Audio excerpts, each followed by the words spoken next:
Assalamualaikum warahmatullahi wabarakatuh. Apa kabar teman-teman semua? Calon peserta tes P3K tahap 2 yang sebentar lagi akan dilaksanakan insya Allah kalau tidak ada halangan 2 November. Dan calon peserta P3K tahap 3 yang belum lagi diketahui kapan akan dilaksanakannya. Agak molor memang. Baik, pada kesempatan kali ini kita akan latihan lagi soal-soal yang berhubungan dengan soal profesional bahasa Indonesia. Bagi teman-teman yang baru tonton channel ini, baru lihat channel ini, silahkan buka soal-soal yang lain, latihan-latihan yang lain. Sudah banyak sekali soal-soal bahasa Indonesia yang sudah saya upload sebelum-sebelumnya ya. Nanti insya Allah saya akan simpan juga di deskripsi, teman-teman bisa lihat di sana nanti. Ya, bagi yang baru bergabung, saya mohon bantuannya untuk klik subscribe, like, dan bantu share. Adapun soal-soal yang akan kita bahas kali ini itu berdasarkan FR ya, berdasarkan laporan di lapangan ya. Baik, kita langsung masuk ke soal yang pertama. Bacalah wacana berikut dengan cermat. Dari uji praklinik maupun klinik dapat disimpulkan bahwa pare sangat berpeluang dapat dijadikan sumber fitofarmaka antidiabetes. Penelitian pare sebagai antidiabetes diawali pembuktian secara ilmiah mengenai kemampuannya menurunkan glukosa darah pada hewan uji dalam kondisi normal atau diabetes. Dilaporkan ekstra air buah pare menunjukkan efek hipoglikemik atau menurunkan kadar glukosa darah pada menit normal atau diabetes yang diinduksi streptozoksin. Gagasan utama yang terkandung dalam penggalan wacana tersebut adalah A. Hasil uji praklinik maupun klinik tentang pare. B. Pare sangat berpeluang dijadikan sumber fitofarmaka antidiabetes. C. Penelitian pare sebagai antidiabetes diawali dengan pembuktian. D. Pare menurunkan kadar glukosa darah pada hewan uji. E. Ekstra air pare menurunkan kadar glukosa atau darah pada orang normal. Jadi jawab dulu sekitar 5 detik, nanti kita jawab bersama ya.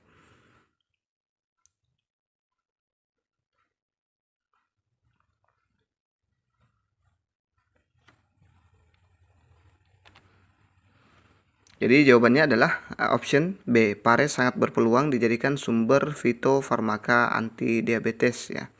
Kalimat utama atau gagasan utama sama saja ya, gagasan utama dengan kalimat utama. Itu paragraf di atas terletak di bagian awal. Jadi kalau teman-teman menemukan misalnya soal panjang, ini kan pendek ya dibanding soal-soal yang lalu. Teman-teman lihat saja kalimat awal ya. Kalimat awal, biasanya kalimat awal itu tempatnya gagasan utama atau ide pokok ya. Kalimat utama paragraf di atas terletak di bagian awal. Hal ini ditandai dengan kata-kata dapat disimpulkan ya. Jadi ini ya, ada kata-kata dapat disimpulkan. Oke. Hal ini ditandai dengan kata-kata dapat disimpulkan. Jadi gagasan utamanya adalah pare sangat berpeluang dijadikan sumber fitofarmaka antidiabetes. Kalau teman-teman mau, saya buatkan nanti materi yang khusus membahas ide pokok, insya Allah kita akan buat ya. Karena membahas ide pokok itu agak panjang juga ya teman-teman, agak lama juga. Untuk intinya banyak-banyak berlatih membaca saja ya, seperti itu. Kita lanjut ke soal berikutnya. Cermati wacana berikut. Di Pontianak, doa bersama sebelum ujian dilakukan oleh siswa muslim. Doa tersebut dipusatkan di 3 masjid. Wali Kota Pontianak, Sutarmiji, akan memimpin doa di Masjid Mujahidin. Wakil Wali Kota Pontianak, Paryadi, akan memimpin doa di Masjid Al-Isra. Adapun Sekretaris Daerah Pontianak ditugaskan untuk memimpin doa di Masjid Jami Keraton. Sumber Kompas. Paragraf di atas dikembangkan dengan penalaran. Jadi intinya teman-teman, ini kan paragraf-paragraf yang saya ambil itu agak pendek-pendek ya. Kalau yang kemarin itu agak panjang. teman-teman langsung ke sini saja ya. Kalau misalnya paragrafnya panjang, ini trik cepat menjawab soal bacaan ya yang panjang. Jadi kita langsung ke apa yang diminta oleh soal ya, baru kita cari yang diinginkan ya. Kita menggunakan teknik skimming ataupun scanning juga bisa ya. Yang penting ada kata kunci yang sudah kita dapatkan di soal, insya Allah akan mudah untuk menemukan apa yang diinginkan soal. Oke, paragraf di atas dikembangkan dengan penalaran A. Deduktif, B. Induktif, C. Deskriptif, D. Deduktif induktif, E. Induktif deduktif.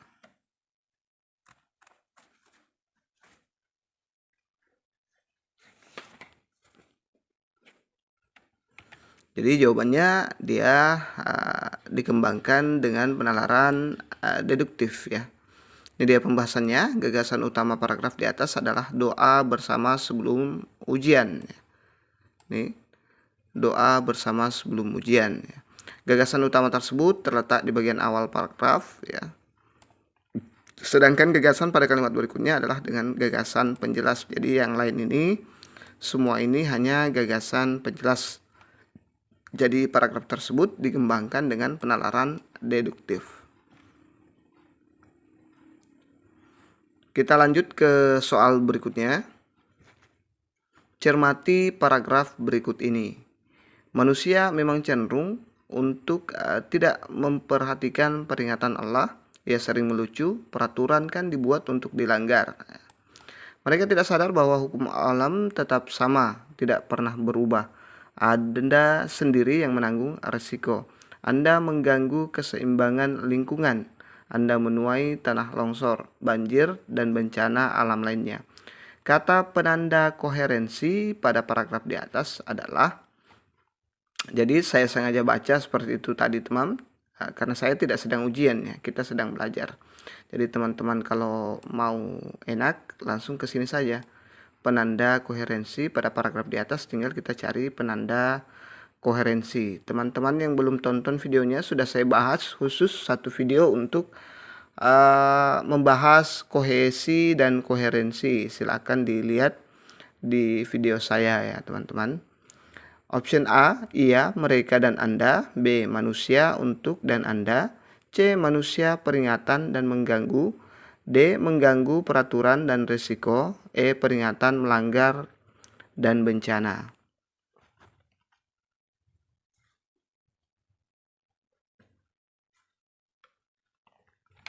Jadi jawabannya adalah option A, iya, mereka dan Anda ya. Ini ada iya, kemudian Anda, kemudian mereka ya. Jadi pronoun ini, pronoun atau biasa disebut dengan kata ganti. Kalau di bahasa Inggris dia pronoun, kalau di bahasa Indonesia dia kata ganti, itu juga masuk dalam penanda koherensi ya. Kepaduan atau koherensi antar kalimat dalam paragraf ditandai dengan kata atau frasa kunci, kata ganti, dan kata atau frasa transisi ya. Paragraf di atas padu karena adanya kata ganti ia, mereka, dan Anda. Jadi teman-teman yang belum tonton silahkan tonton videonya untuk lebih jelasnya tentang koherensi dan kohesi ya. Kita lanjut ke soal berikutnya. Ini, jadi kita langsung ke sini ya. Kalimat yang mengandung opini pada paragraf di atas adalah kalimat A 1 dan 5, B 2 dan 3, C 2 dan 4, D 3 dan 4, E 4 dan 5. Jadi kita bisa langsung jawab, kita bisa langsung coba seperti ini nanti ya. Jadi teman-teman jawab dulu. Atau saya bacakan dulu ya. Saya bacakan dulu. Aksi coret-coret pakaian dan konvoi sepeda motor mewarnai pengumuman kelulusan bagi siswa SMK pada hari Sabtu 16 Juni 2014. 2. Di SMK Kemerdekaan Jakarta, ratusan pelajar meluapkan kegembiraan di depan sekolah sampai meluber ke jalan. Para pelajar membubuhkan tanda tangan dengan spidol dan cat semprot di baju seragam. Yang keempat, sejumlah pelajar mengaku aksi coret-coret merupakan tradisi sejak kakak kelas mereka. Yang kelima, menurut mereka, kebiasaan itu harus dilestarikan karena memberi kenangan yang indah. Kira-kira yang mana yang termasuk opini?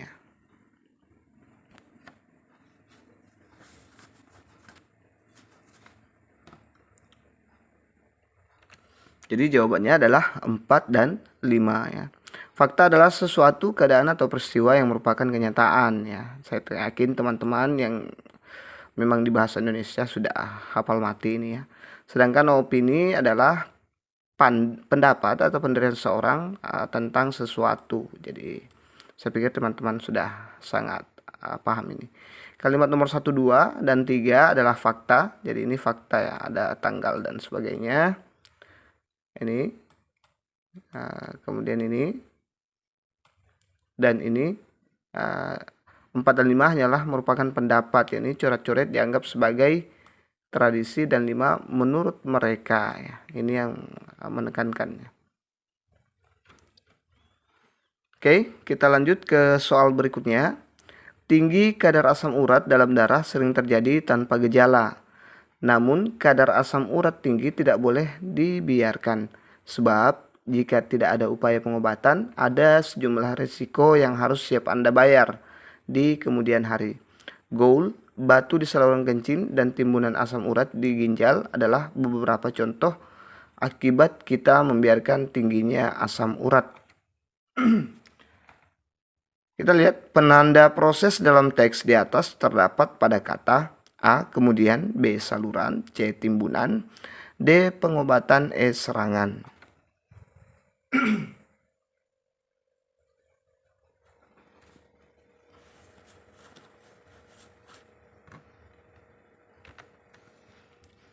Jadi penanda prosesnya dalam teks di atas terdapat pada kata pengobatan. Kita lihat pembahasannya. Penanda proses adalah imbuhan pe dan an ya, penanda proses ya. Akan tetapi tidak semua imbuhan pe dan an bermakna proses ya. Sedangkan imbuhan an penanda hasil. Begitu pula tidak semua imbuhan an adalah bermakna hasil ya. Satu-satunya kata dalam pilihan jawaban di atas yang berimbuhan pe dan an adalah pengobatan, yang kata dasarnya adalah obat ya. Pengobatan adalah kata yang memiliki penanda proses obat plus pean ya, menjadi pengobatan. Pean pada pengobatan artinya proses.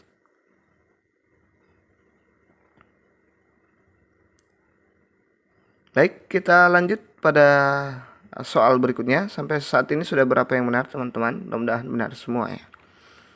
Agak mudah soalnya nih. Cermatilah penggalan berikut dengan seksama. Pada akhir April lalu, pelajar Indonesia yang tergabung dalam tim Olimpiade Fisika Indonesia atau TOFI mampu meraih 2 medali emas, 4 perak, dan 4 perunggu dari Olimpiade Fisika Asia ke-8 di Shanghai, China. Tanggapan positif terhadap penggalan berita di atas adalah: A. Wajarlah jika tim Olimpiade Fisika Indonesia hanya meraih 2 emas karena peserta dari negara lain lebih pandai. B. Bagi saya berita itu tidak menarik karena saya tidak suka dengan pelajaran fisika. C. Prestasi yang diraih di Olimpiade Fisika Indonesia masih belum maksimal karena mereka tidak meraih semua medali emas. D. Saya tidak bangga atas prestasi yang mereka raih karena jumlah medali emas yang diperoleh lebih sedikit dibanding perak dan perunggu. E. Sebagai pelajar, saya turut bangga atas prestasi yang telah diraih oleh tim Olimpiade Fisika Indonesia atau TOFI karena mampu meraih banyak medali.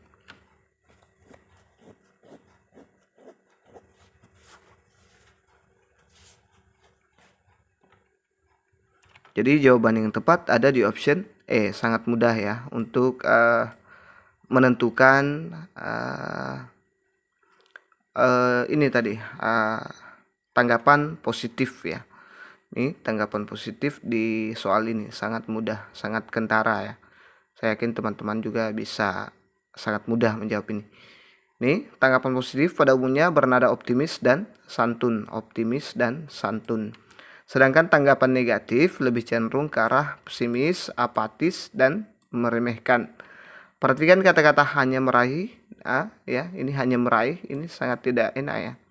saya tidak suka, kemudian masih belum maksimal, dan saya tidak bangga ya. Itu semua kata-kata negatif yang kurang enak didengar ya. Mengandung ke arah pesimis, apatis, dan meremehkan.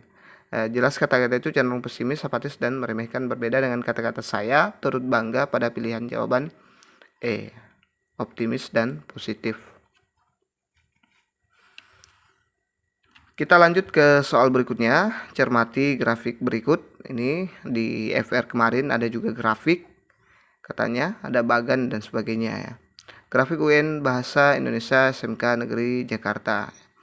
Jadi kalau lihat grafik seperti ini, kita harus bisa menyimpulkan keseluruhan grafik ini. Jadi harus diperhatikan dengan saksama ya. Pernyataan yang sesuai dengan diagram tersebut adalah A. Dari tahun 2009 hingga tahun 2013, nilai ujian nasional Bahasa Indonesia menurun. B. Dari tahun 2009 hingga tahun 2013, nilai ujian Bahasa Indonesia meningkat. C. Dari tahun 2009 hingga tahun 2013, nilai ujian Bahasa Indonesia mencapai puncaknya pada tahun 2011-2012.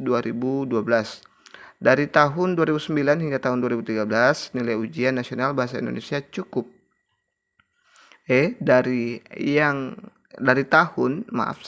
Salah ketik ya. Dari tahun 2009 hingga tahun 2013, nilai ujian nasional Bahasa Indonesia stabil.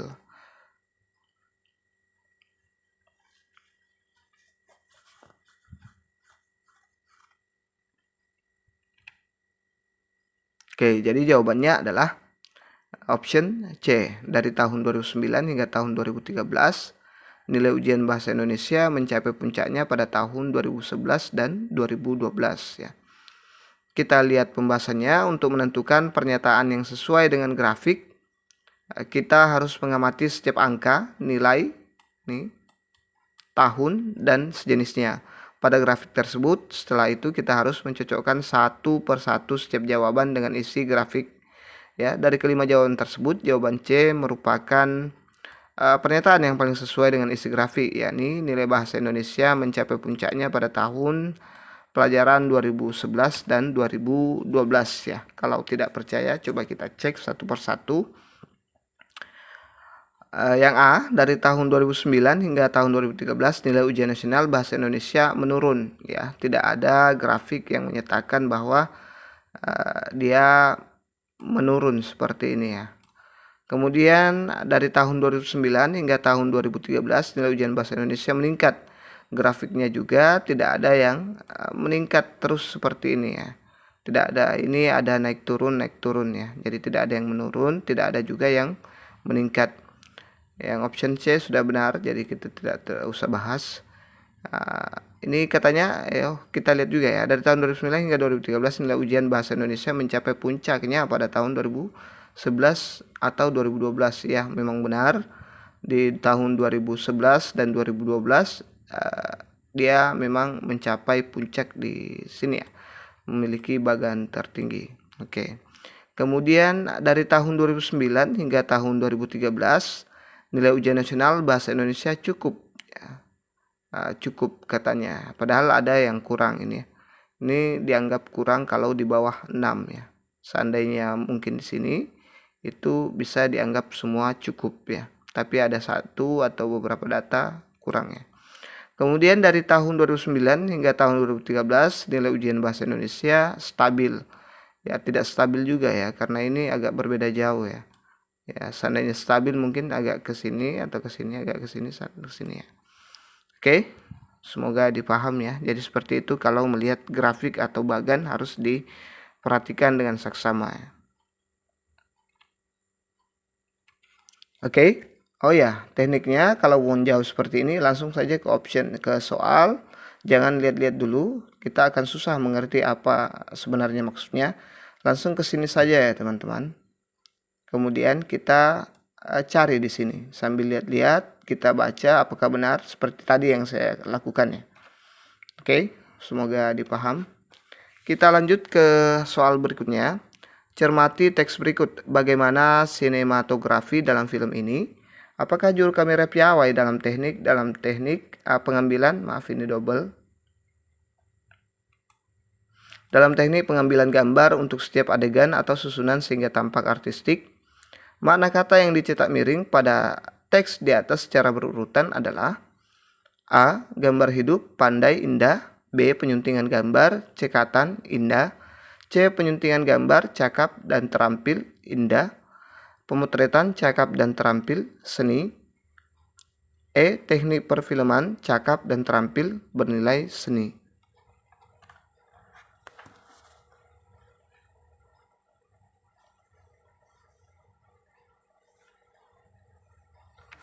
Jadi jawabannya adalah option E, teknik perfilman, cakap dan terampil, bernilai seni. Ini ya, teknik perfilman, cakap dan terampil, bernilai seni. Kita harus sering membaca Kamus Besar Bahasa Indonesia atau KBBI jika ingin memahami arti kata atau istilah dengan baik. Selain itu, biasakan Anda membaca media massa atau menyimak berita di TV. Apalagi menyumpai atau mendengar kata atau istilah yang Anda tidak mengerti ya. Biasakan Anda catat dan cepat cari artinya di kamus. Dari kelima jawaban di atas, artis sinematografi, piawai, dan artistik yang sesuai dengan kamus dan konteks bacaan adalah teknik perfilman, cakap dan terampil, dan bernilai seni. Maaf, saya agak saya lupa membol yang ini tadi, menebalkan tulisan piawainya ya. Jadi mungkin ada teman-teman yang agak bingung ya. Minta maaf ya teman-teman. Saya juga manusia biasa yang tak luput dari kesalahan. Saya lupa untuk membol ini. Makanya mungkin ada teman-teman yang bingung. Oke, kita lanjut ke soal berikutnya. Gempa di Bengkulu memiliki dimensi duka cita yang akan lain. Gempa terjadi di awal Ramadan. Kemudian yang kedua, 1 bulan setelah bencana tersebut, warga akan merayakan Hari Raya Idul Fitri. Yang keempat, amat merisaukan jika dalam tempo yang hanya sebulan impian tentang kegembiraan sirna dari mereka-mereka yang tertimpa bencana. Ya. Kalimat 1, kalimat 2, kalimat ketiga, kalimat keempat. Disinilah tantangan pemerintah. Kalimat tidak efektif yang terdapat dalam paragraf tersebut ditandai dengan nomor A1 dan 2, B2 dan 3, C3 dan 4, D3 dan 5, E4 dan 5. Maaf, ini tidak ada ya.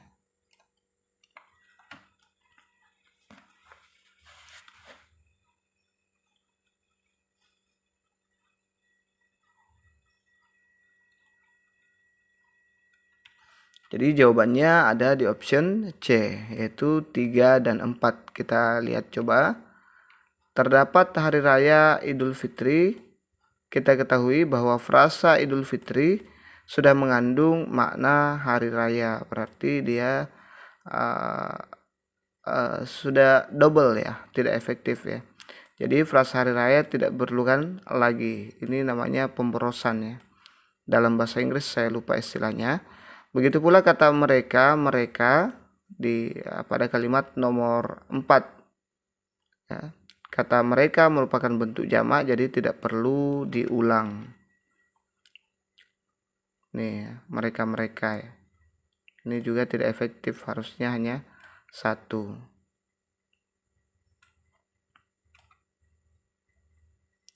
Oke. Kalau teman-teman mau saya buatkan pembahasan lengkap tentang kalimat efektif dan contoh soalnya, bisa berkomentar di kolom komentar. Kita lanjut ke soal berikutnya. Marsikal Muda TNI Anumerta Abdul Halim Perdana Kusuma berasal dari keluarga pamong praja.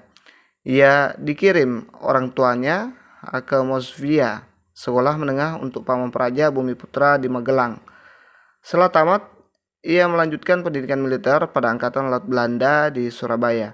Teks di atas termasuk karangan berbentuk A. Esai, B. Kritik, C. Resensi, D. Biografi, E. Autobiografi.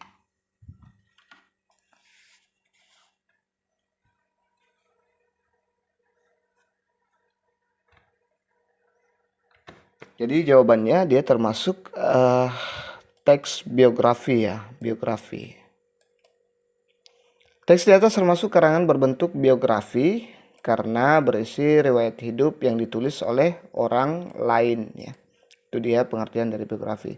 Hal ini ditandai dengan kata ganti iya ya. Nih, iya. Atau menyebutnya orang yang dikarang atau Abdul Halim Perdana Kusuma.